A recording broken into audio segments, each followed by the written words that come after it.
jika kalian nggak lolos di pilihan pertama, bagaimana kalian bisa lolos di pilihan kedua gitu, karena pilihan kedua lebih ketat.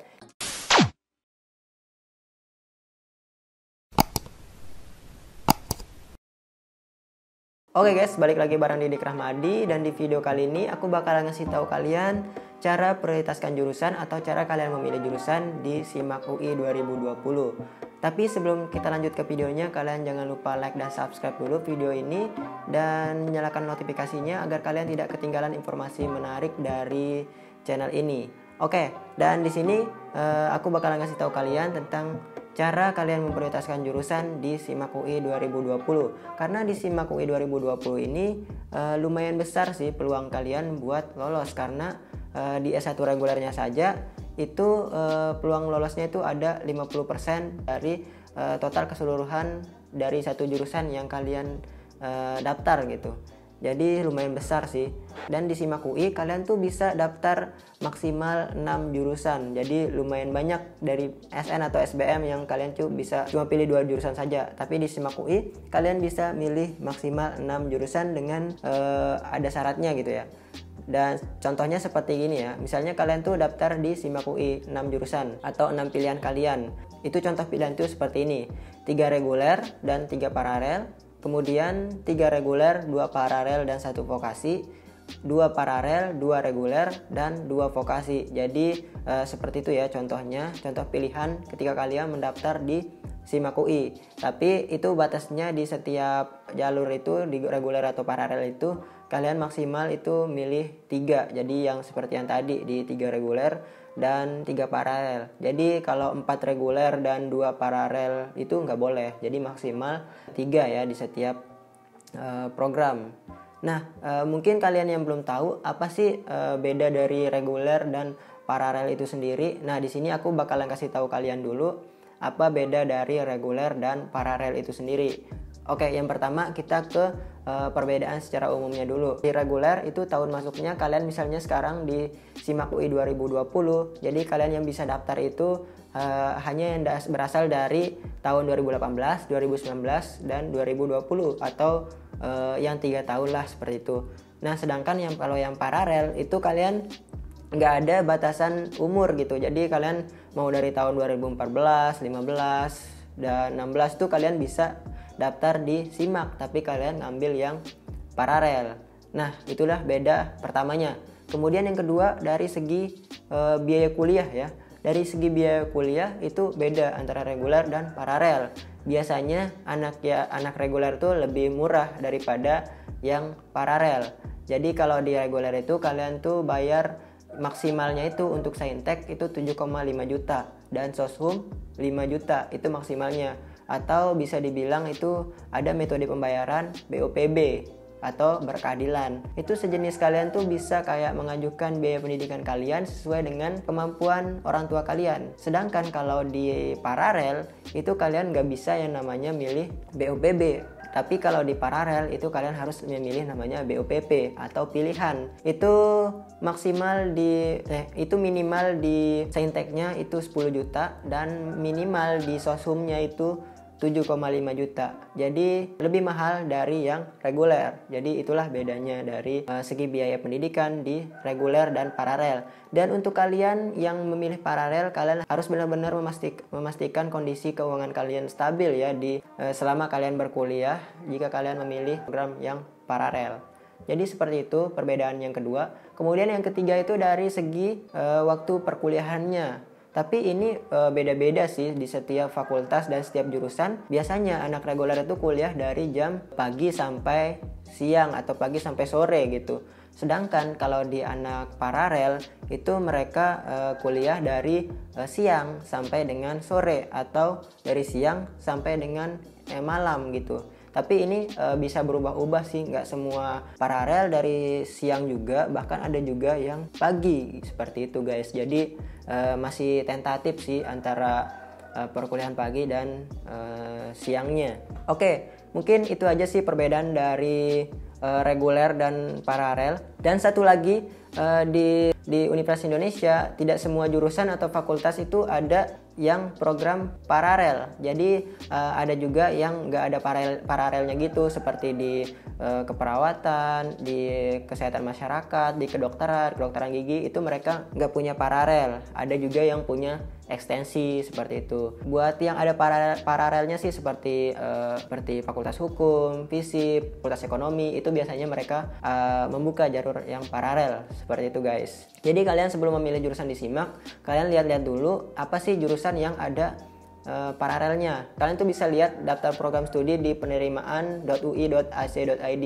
Jadi di sana udah lengkap banget dari segi daya tampung, keketatan, itu kalian bisa lihat langsung di sana. Oke, dan sekarang mungkin kita masuk ke cara prioritaskan jurusan di SIMAK UI. Misalnya seandainya kalian mendaftar di pilihan yang 6 tadi ya. Oke, yang pertama caranya adalah kalian harus benar-benar memilih jurusan sesuai dengan minat dan keinginan kalian gitu.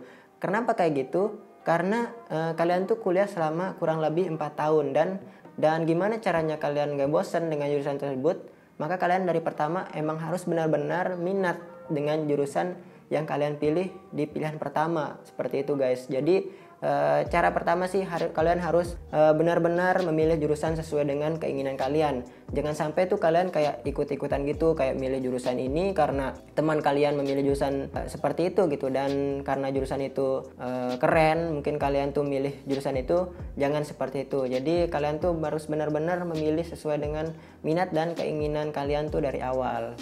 Jangan ikut-ikutan seperti itu. Kemudian yang kedua, setelah kalian ada pegangan di pilihan pertama sesuai dengan minat dan keinginan kalian, kalian tuh bisa lihat keketatan dan daya tampungnya. Nah, ini yang paling penting nih, kalian harus lihat berapa sih keketatan dari jurusan yang kalian pengen tersebut. Nah, kalian tuh bisa lihat di penerimaan.ui.ac.id.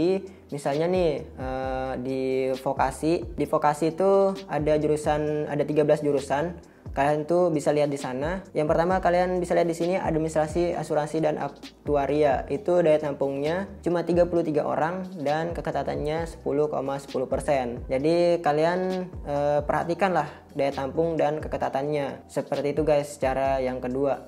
Kemudian yang ketiga, karena kalian itu misalnya minat banget di jurusan tersebut dan kalian gak pengen di jurusan yang lain, kalian tuh bisa lihat apakah jurusan tersebut ada reguler atau ada paralelnya juga. Jadi mungkin kalian tuh bisa memilih di reguler dan paralelnya juga, karena seperti banyak pertanyaan apakah bisa kalau kita milih di reguler dan yang pilihan kedua itu kita pilih di paralelnya juga. Itu bisa aja, karena tadi yang seperti yang aku bilang di pertama tadi, syaratnya itu bisa-bisa saja ya. Misalnya kalian milih di pilihan pertama itu reguler pendidikan dokter, itu nggak ada paralelnya gitu. Misalnya kalian pilih biologi di pilihan pertama. Kalian minat banget biologi, itu kalian bisa milih biologi reguler di pilihan pertama, dan kalian tuh bisa pilih juga biologi S1 paralel di pilihan kedua, karena kalian memang benar-benar minat di biologi. Jadi kalian bisa milih biologi di kedua-duanya. Nah, gimana sih cara meletakkan atau prioritaskan jurusannya? Apakah kalian menaruh S1 reguler biologi dulu baru paralel, atau paralel dulu baru biologi dulu? Ini banyak yang dipertanyakan. Kalian tuh pilih yang posisi pertama itu yang keketatannya lumayan lebih tinggi dari pilihan kedua gitu. Karena kalau kalian naruh di keketatan yang lebih ketat itu di pilihan yang kedua, itu jika kalian nggak lolos di pilihan pertama, bagaimana kalian bisa lolos di pilihan kedua gitu? Karena pilihan kedua lebih ketat. Jadi taruhlah yang lebih ketat itu di pertama, dan yang lebih longgar itu di pilihan kedua. Karena kalau kalian nggak lolos di pilihan pertama, itu bisa jadi kalian itu lolos di pilihan kedua. Seperti itu guys. Jadi misalnya kalian pilih biologi ini, kalian pilih biologi reguler di pilihan pertama dan biologi paralel di pilihan kedua. Jadi seperti itu guys, jangan sampai kebalik.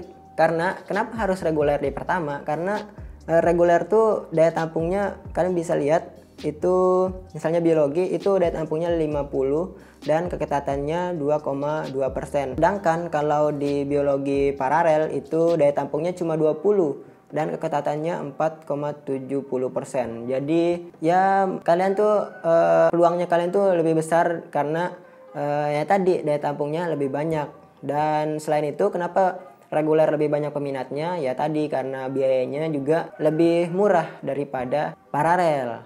Jadi seperti itu guys, cara milih jurusan di SIMAK UI. Kemudian jurusan pilihan ketiga dan keempat dan selanjutnya, kalian tuh bisa mengulangi dari pilihan pertama dan kedua tadi, dan pilihlah jurusan yang benar-benar kalian ingin dan minati gitu. Jangan sampai seperti yang aku bilang tadi, kalian tuh terpaksa memilih jurusan tersebut karena daya tampungnya banyak, karena keren dan sebagainya. Kemudian setelah kalian selesai memilih pilihan ke satu dan kedua, dan kalian masuk nih ke pilihan ketiga dan keempat dan selanjutnya, kalian tuh bisa pilih jurusan yang kalian anggap mirip-mirip di jurusan pertama dan jurusan kedua. Mungkin contohnya seperti misalnya kalian tuh kepengen banget masuk di akuntansi di FEB gitu. Kalian tuh bisa milih akuntansi di reguler di pilihan pertama, akuntansi paralel di pilihan kedua, dan di ketiga itu kalian bisa milih jurusan yang mirip-mirip atau mendekati dari akuntansi. Itu kalian bisa milih administrasi negara, administrasi niaga, atau fiskal gitu. Jadi pilihlah jurusan yang mirip-mirip ya. Karena ya peluangnya selain misalnya kalian gak lolos di pilihan pertama atau kedua, kalian tuh ada peluang di jurusan ketiga atau keempat. Jadi seperti itu guys. Jadi jangan asal kalian pilih-pilih aja, wah jurusan ini pengen nih, jadi kalian tuh taruh aja di pilihan pertama dan jurusan kemudian kalian pilih jurusan selanjutnya gitu, tanpa kalian melihat daya tampung dan keketatan di jurusan tersebut. Jadi aku saranin banget kalian tuh lihat-lihat dulu daya tampung dan keketatannya dari tahun-tahun sebelumnya gitu. Kalian harus banget nih lihat di penerimaan.ui.ac.id, karena di sana tuh udah lengkap banget gimana sih daya tampung dan keketatannya. Oke, mungkin itu saja sih cara prioritaskan jurusan ketika kalian mendaftar di SIMAK UI. Oke guys, mungkin sekian cara prioritaskan jurusan di SIMAK UI 2020 ini, dan semoga kalian mendapat manfaatnya.